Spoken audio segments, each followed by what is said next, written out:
Nigerians continue to Tonight, the city of Lagos went agog as all Be the first to know from the north, south, east, west, and around Africa. We break the news.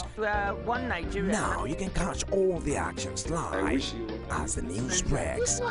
We are Core TV News. Welcome to Core TV, 24-hour news station.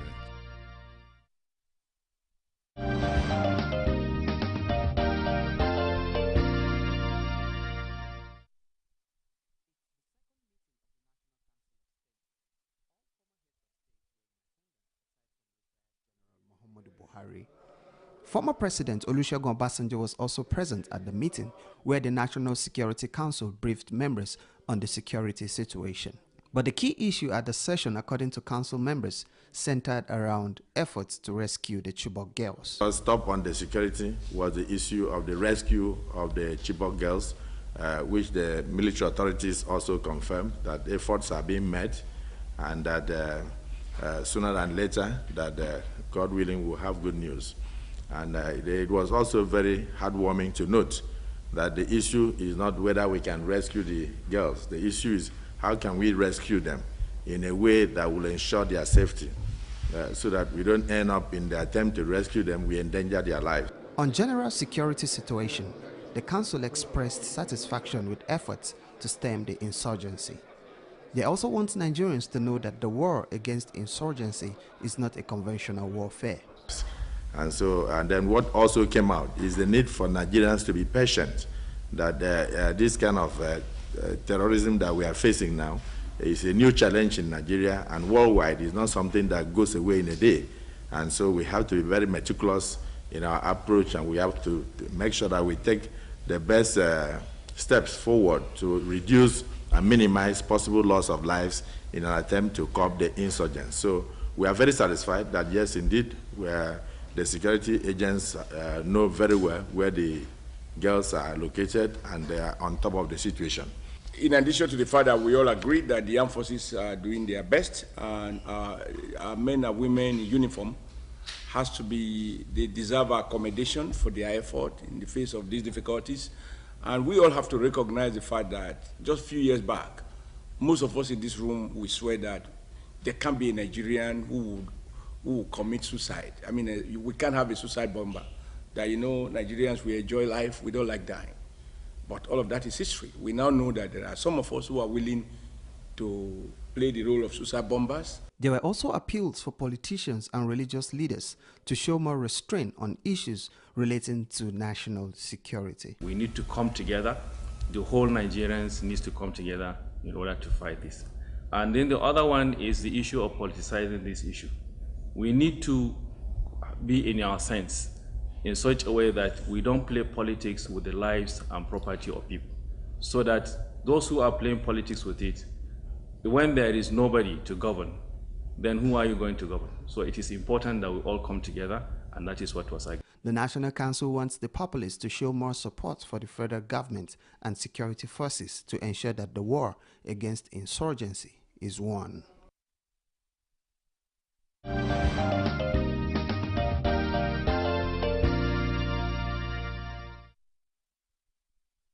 Hello there, very good morning to you and welcome to our flagship program, Core Digest. I am Martins Dixon. Today we have a very prolific guest in the house who will help us with discussions on the abducted Chibok girls. We'll be looking at the abducted girls closer to the rescue but far from home. And I have in the studio with me Sam Desi Olisa. He is a political and economic commentator. Sir, welcome to the program. Thank you very much. Good morning. Morning, sir. Good morning, welcome. yes. Thank you. We just saw a report on the Security Council, the National Council of State meeting, where the issue of the insecurity in Nigeria, the abduction of the Chibok girls, took center stage throughout the discussion. And here we got some governors of Nigeria, Godswill Akpabio and then Adams Oshomole of Edo State, briefing Nigerians and talking about the confidence. Now, let's start with that. Yeah. There seems to be a kind of hope reason. Yes, first of all, I think I'm happy happy in the sense that irrespective of political party, irrespective of whatever divide belong to our leaders, for once now have risen and have come together. This is how it's supposed to be. When it comes to issue of security, survival, stability of any country, the leaders must come together. If you remember, when America was hit by the Al-Qaeda, September 11, it doesn't matter which party you belong to, the leader rose up. Other members, other leaders, they came together. In one accord, in one unity. I think the president that time was George Bush Jr. He spoke. You can see right on him the effect of the attack on the Twin Towers and the amount of lives lost, which America never expected that could happen. He spoke very well. He said, "We're coming after you. Whosoever have done this, even in Tora Bora Mountains, we sniff you out. Wherever you are, we get at you." You know, that alone sent a message across to the world. And all Americans rallied. They had a rally point. They came together. It doesn't matter whether you're a Republican or whether you're a Democrat. So when this thing happened in Nigeria, I knew that it was the first time we never expected it. However, if you go down memory lane, about 10 years ago, the Al-Shabaab, they hit in Nairobi, Kenya. They went to the American embassy. They had a car bomb, which was devastating. Yeah. They hit also in Uganda. So by that time, when these people were doing this in East Africa, I think Nigeria should have been preparing ahead. You know, but we never thought this type of thing could happen. But when it did, I think our leaders will rise together in unity. So, but initially it was politicized. Initially, even the advisors of the president, some of them were arguing that it never happened. You know, presidency is a respected position. It's not a person. Whoever you put there is an institution. But the advisors must be able to tell him the truth. And the presidency will rally. You call other presidents, Mr. President, everybody will come together. And that is exactly what we have just seen in the National Council of States meeting, where we saw our past presidents, everybody coming together. That alone is enough to send a signal to the terrorists that this is not their playground. So I'm happy it happened. All right. Now, initially, you made reference to the initial confusion that was there. Now, much lately before now, we also saw some form of confusion when the issue of amnesty came, and the Minister of Youth and Empowerment, Boni Haruna, said an amnesty on the table. And then another source from the presidency came to say, no, there was no amnesty offer. And all that confusion and then the politicization of the whole crisis. Now, why do you think that happened? You see, when it comes to the issue of security, national security, and the issue of stability, issue of terrorism, you don't discuss everything on TV to the public, because by so doing, you are also undermining your strategies.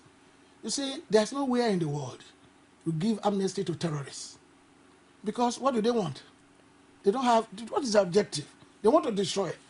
Just like the Bible said, the thief cometh to steal, to kill, and to destroy. Do you give amnesty to somebody you want to kill and destroy? No. The issue of amnesty should be at the background. That is, if after having done all necessary things and the terrorists are able to, backpedal, now look, we're sorry for what we have done, that shouldn't be on TV.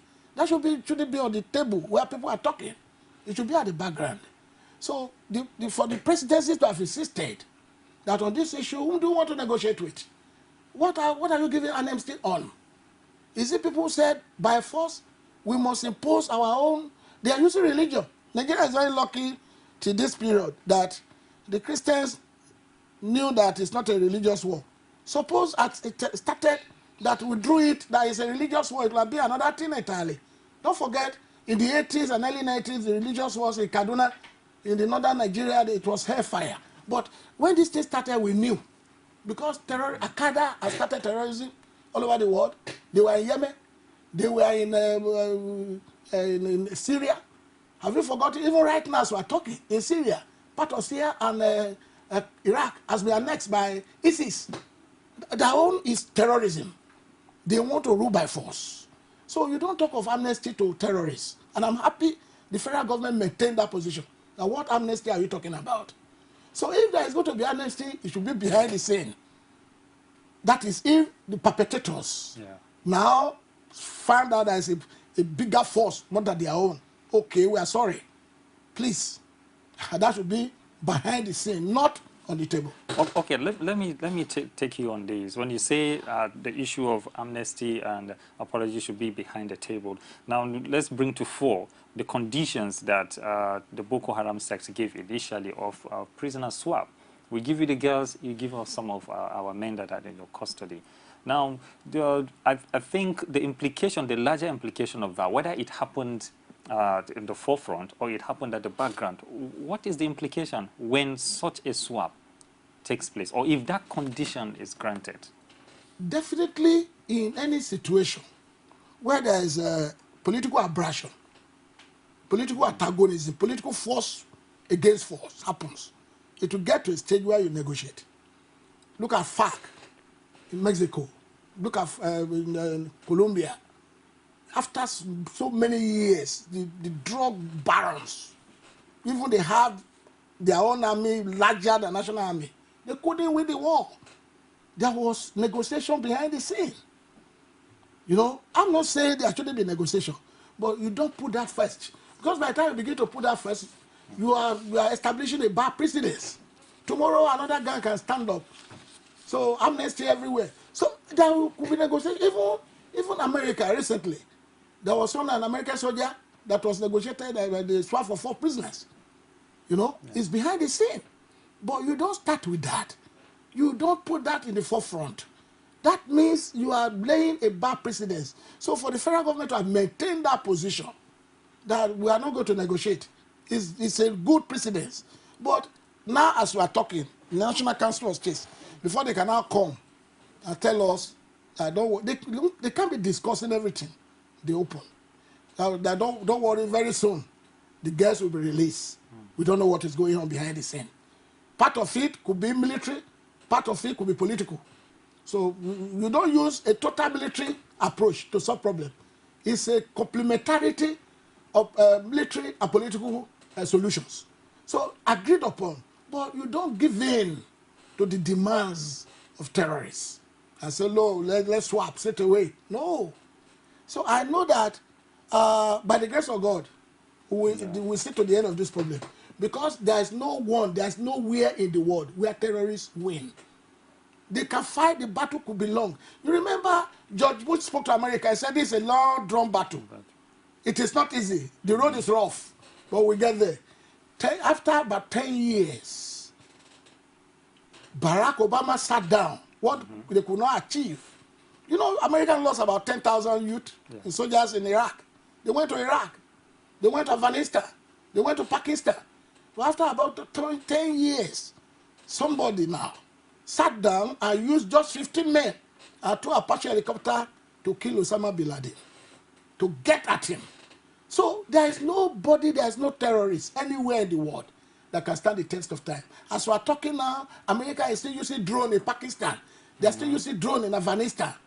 Don't forget, even the second in rank, the third in command of Al-Qaeda were killed through military operation. So I think what we need in Nigeria, we have very strong military. Nobody should undermine our military. You see, this thing never happened before. Yeah. And it's a different type of war. It's not a conventional war. But now, as it has unveiled, training and retraining is going on. A special arm of the military, anti-terrorist arm, will be specially trained. Then apart from the military, we also have against advisors, people that are professional. I'm not talking as a politician. I'm talking as a Nigerian first, and secondly, as a professional. We need to gather against that. We sit down, our work is to look at the circumstances going on. What do we do? They provide backup support for the military, for the special branch. So and all those things, we do it. It has come. The problem has come. It must be solved. Nigeria has the money. Nigeria has the military might. Nigeria has the resources to do this. And I think we will do it. But the first thing we need is the unity of our leaders. which we have just seen. All right, before we get down to the unity of the leaders, we started off with the disarray, the disconnect, and then at various positions, different positions, politicizing the issue and the confusion that emanated right on the onset of this crisis. And recently, let me take you on this. A British newspaper, which calls The Mail, has said that the prisoner swap went on as far as almost like a done deal until the last minute when it was called off. And then some are on the view that this could anger the terrorists to be able to do the unexpected, what Nigerians are praying shouldn't happen to these girls. Now, why did we have to take, like you said earlier, it shouldn't be first on the table. Now, why do we have to take this deal as that far, considering the fact that if what the Mail, the British newspaper reported is true, and why would we have to take that far before pulling out? The British newspaper can report whatever they want to report. But let me tell you one thing. Who are the Boko Haram? The leaders are Nigerians. They have children, they have wives. They have relatives in this society. They too, they know that there will be repercussion, whatever they do. So there will be caution. So let me tell you, as at now, right now as we are talking, after the National Council of State meeting, we are assured. I even watched on BBC 4 a.m. this morning, where one of the agents of the Boko Haram, covered, masked, now assured that the girls are in good condition, that are safe. So you don't just start killing like that, because there will be reprisal. They have relatives, they know them. Don't think with them, they know them, they know their names. So they dare not do that. But you see, when you are a terrorist, when you are senseless, when you take drugs, and when you feel on top of the world that you are in charge, you begin to make scrupulous demands initially. But as that goes on, as the reality begins to dawn on you, you will calm down. You don't jump at it. You see, it's unfortunate it happened. But, it's part of our history. We are evolving. But as of right now, as we are talking, we have heard that the girls are in good condition. Initially, they said some of them were sick, some were dead, and this and that. But right now, both from the Council of States and from their own agents that spoke on BBC, that the girls are in good condition. That very soon, I think things are going on behind the scene which we cannot discuss on TV. However, I want Nigerians to know, and I want our leaders to know, this is a great country. We have all what it takes. If we can crush political upheaval in other countries, we should be able to solve our own problem. All what we need is unity. Don't politicize it. Put politics aside. We are Nigerians. Don't politicize our security. Don't politicize the stability of this country. Nigeria is greater than only one person. Today, His Excellency, the President Goodluck Jonathan is ruling. Tomorrow, another person will be there. So don't look at the person of Jonathan. Don't look at the person of the presidency. But the advisor, the only advisor I will give government that before you choose people as advisors, make sure they are professionals. Let them be detribalized. Don't let them be politicians. Because sometimes if our advisors are politicians, for instance, initially they made the president to believe that it never did happen. It was too bad. It was scandalous. It was an embarrassment. When the president is asking where are their parents, it was scandalous. But I think later he knew that this really happened. And he saw bad. He felt it. We could see it in him. He knew now he cannot solve the problem alone. He has to call other leaders. Okay. So once they are together, once we are together, the problem is half solved. Now, talking about togetherness, now we saw yesterday that Ibrahim Babangida, Abdusalam Abubakar, Shehu Shagari, and the Obasanjo was there. The past head of states were there, and then we saw this positive response coming from Obasanjo and Abdusalam and all of them. Now, you talked about coming together in unity and not politicizing these as a means of winning the war. Now, how far do you think these statements, unified statements arising from the Council of State, can go in making sure that this terrorism and the rescue of these girls is made practicable? First of all, by seeing them together, on TV as I've seen them, has sent out a signal. You see, the signal to the terrorist camp is that Nigeria is still together, the leaders are together. They will take advantage of our division. So that is the first signal. And as long as this has started, they should exploit this. You see, it doesn't matter whether look at the time the American problem started. Look at the time Obama was caught. Then the death of Obama it's not the end of terrorism in the United States. Yeah. They are still working. As I'm talking to you, America have eggers. They work 10 years ahead. Recently, you know, if you want to board, they now know that air security has to go beyond what they are doing right now. They are planning ahead. That's the same thing we should be doing here. We should be thinking ahead. We should have eggers who will think about evil, who will think about perpetration of evil, so that we can position ourselves ahead of terrorists. The World Economic Order has come to live with terrorism for now. And there's nothing we can do about it except that we think ahead of them. We take actions ahead of them. Let me tell you, if you are moving from Britain now to the United States, for all computers, you switch it on at the airport. It has to be screened when you switch it on. Before you can switch off your iPad, hold it. Yeah. Well, you know when you switch off, if there's any software of terrorism or bomb in it, for that temporary measure, for switching it off, it cannot be detected. But right now, you have to switch it on so that that's what is scanned. People are thinking ahead. We should be thinking beyond Sangisa Forest. You see, so Nigerians are prayer. Please don't let them come here. Nigeria is a nation. We should be thinking ahead. We are all our brother's keeper. Every state government should have a branch of terrorism think tank. They work together. But the federal and the state governments, they should put politics behind. Think 10 years ahead of them. When the Kenya, American embassy in Kenya was bombed 10 years ago, we had Governor Shomole. He said before, nobody thought Nigeria could be a suicide bomber because we enjoy life. But when the economic problem comes in, serious problem. People who are tired of living, they prefer to die.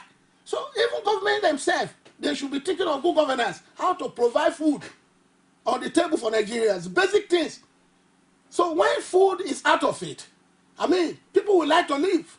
But when the hardship is too much, people prefer to die. Maybe you have 4 children, okay, if they give me 3 million, I'll give it to my children, let me die. So we should be thinking ahead in terms of economic development. We should be thinking ahead in terms of providing food on the table for the populace. We should be thinking ahead in our population control. We should be thinking ahead, of course. Now, before we take on that on population control, you raised a very, very significant point, and we're beginning to see a very scary development. We are not men, but women and ladies now offering to become suicide bombers. Now, aren't that more dangerous for the fight against terrorism? Now, you know, especially when you go to war, I tell you have to self-pedal on the women and the children. And then we're seeing an evolving circumstance or evolving situation where women are offering to become suicide bombers. That is the extent of the sophistication of terrorism and insurgency. You see? So when women are human beings like us, when there are a lot of things that must have transpired. Maybe, frustration can lead to it. That if the women that were caught, that they said they were recruiting for them, what were their strategy? They lure women with promises of giving them husband. You see? They lure women to the organization that, don't worry, I'll give you man that will take care of you. So women go into it. So by the time we now know all their strategies, we should also think ahead of them to expose them, to let women know that, look, what they are telling you is not true. When they lure them, once you enter that organization, is stick a carrot. Stick a carrot. If you go back, like trouble. If you are here, you have some comfort. So we too should also think ahead of exposing them and also luring women not to go into it. I'm talking about thinking ahead. Some are of the opinion that some of these girls that have been abducted could be brainwashed to the point that they could also buy into the ideology of the Boko Haram sect and become weapons. From the report we had from the BBC, they said some of them have accepted Islam. They use religion as a weapon. Some of them insisted they will never, and they are not forcing them. There is no doubt about that. So, you see, that is why education is very key, very important. When you educate your populace, and when you defeat ignorance, you are ahead of this, all these type of things. At least some of them said, never, there's nothing will make me become a Muslim, a Christian, and I remain so. And they said they are not forcing them. So eventually when these guys, and I hope so, when they are released, they need to be debriefed. They need to be taken to another environment entirely because they have gone through trauma. They've gone through, some of them have gone through what they are not supposed to have gone through at all in their life. Well, so we should also be thinking ahead of that. So there's no doubt about that. Some of them may be brainwashed, but we have to debrief them. We have to bring them back to life. So those are some of the things the government should be planning ahead. And NGOs too. Because there are a lot of NGOs in this country. They just raise funds for personal spending. It is not time for the NGOs to work. Now talking about these girls going through trauma, it is expected that and hoped, and that's what Nigerians always pray, that these girls be rescued alive and in good state. Like you rightly said, some have argued that they will not be normal again. They wouldn't be themselves. We have a very scary testimony from one of the girls who escaped that spoke on national TV to say they've been raped about 15 times in a day. Now, how do you get these girls into normal life again and integrated into society such that they could be able to forget the past? Well, it is not totally impossible. It takes a long step.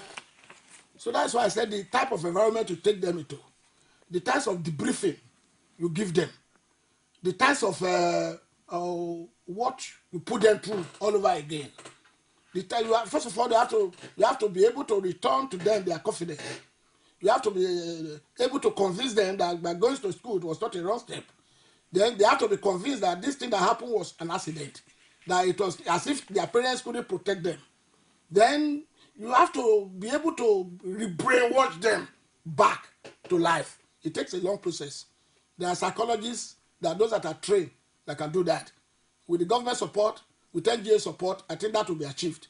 But the first thing, let's secure their release. And not only that, let's prevent a reoccurrence. Now, preventing a reoccurrence. The military said 2 days ago that it has taken over a long stretch of the forest ranging from Bauchi to Jigawa up to the fringes of the Sambisa forest. They've taken over that entire forest and have flushed out the terrorists. Now, could this be a preventive measure to avoid reoccurrence? No, you see, fighting a terrorist battle is not a conventional war. The terrorists that were in the forest 1 hour ago may be in the restaurant eating with you now. So it's a different type of war entirely. It's a war you fight from all angles. You fight it from good governance.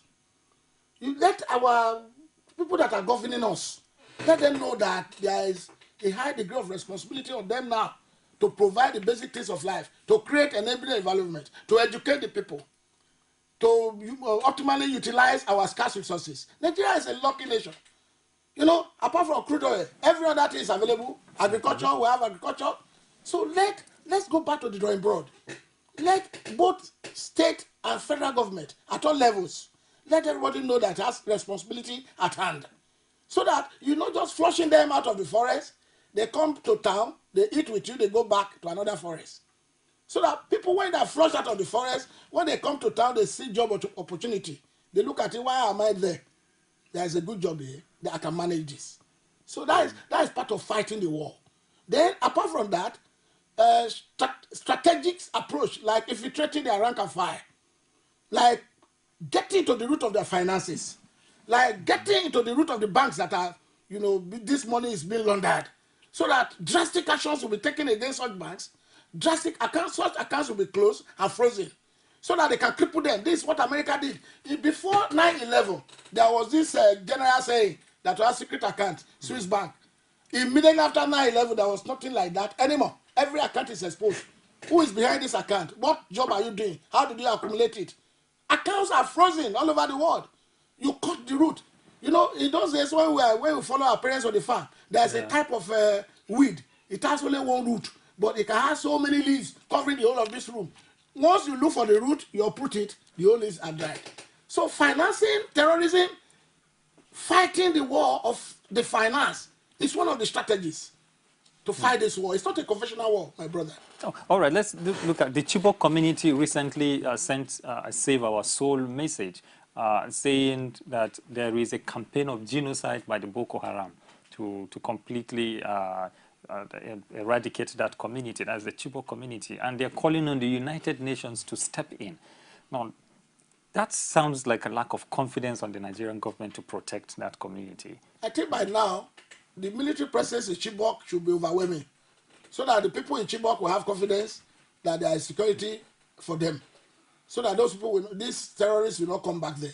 Because they find it as an easy attack point in the first instance. That's why they went there. So it will be very unfortunate if by now that place is not secured. Not only Chibok, every area. So if we need to recruit, we recruit more. Don't forget Israel, apart from their normal military, they have reserves. Sometimes they call up reserves when it's necessary. And I think we have got to that point. One of the resources of this country is population. Unlike other, so in Canada, they are looking for people to come and work. They are giving them easy accessibility, immigration accessibility. In Nigeria, we have enough resources. We have a lot of graduates that are not working. Recruit more. Recruit more, provide an environment, let there be food. It's not when you are paid millions. But if you are paid a few thousand and there is other incentives and the purchasing power of what you are paid is high, you will be satisfied. We need to recruit more if necessary to beef up our military, to beef up our security agencies. Then we also need to recruit special brain eggheads as consultants. You see, so when such a problem happens, you draw out a long-term plan. So at this stage, what do we do now? Those that have experience, let's bring them in from the United States. Let's bring them from Britain as advisors behind the scene. Let Nigerians understudy. Let's get some of our professors. I mean, we are using professors in our electioneering operation right now, and we're getting better results. So Nigeria has everything. All what the president needs to do is to get good think tanks around him. And just give approval to all these good ideas coming up. So we have them. All right, Nigerians are consultants in the United States.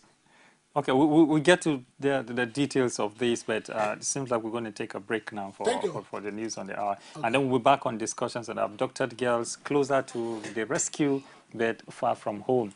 Viewers, it's been Core Digest, and we've been talking about the abducted girls closer to the rescue, but far from home. Our guest in the studio is Sam Dese Olisa. He is a public analyst and also an economic commentator. We'll be taking a short break and we'll be back to continue. Stay with us. Discussions on Core Digest will continue after the news on the hour.